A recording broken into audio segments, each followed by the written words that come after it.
الكريستالة اللي محيرة ناس كتير. انا عارفة كويس ان الريفيو بتاع النهاردة مش في مجالي، ولكن لما لقيت ناس كتير محتارة مش عارفة ازاي تستخدمها، طب هي كويسة ولا وحشة، والاهم من كل ده سعرها الحقيقي كام.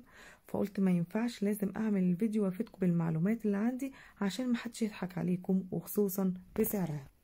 بس ساعدوني نوصل الفيديو ده لأكبر عدد من الناس علشان الكل يستفاد بالمعلومة، باللايك والشير، وما تنسوش تشتركوا في القناة. ويلا بينا نشوف حكاية النهاردة. عايزة اقول لكم ان انا شفتها من قريب في مكان، وقلت اشوف ريفيو عنها يمكن حد يعرفها، واكتشفت ان هي بقالها سنة موجودة في السوق او اكتر، وانا ما كنتش اعرف عنها حاجة. ناس كتير قالت انها وحشة، وقلت خلاص مش هجيبها، وناس كتير تقول حلوة. وبعد كده لقيت الاسعار بقى رهيبه ب 300 و500، فلما لقيتها بالسعر اللي انا لقيته بيه ده قلت لا مفيش مشكله بقى، هجيبها واجرب وانا ونصيبي. وهقول لكم على كل حاجه فيها. اول حاجه لازم تعرفوا انها مش اصليه،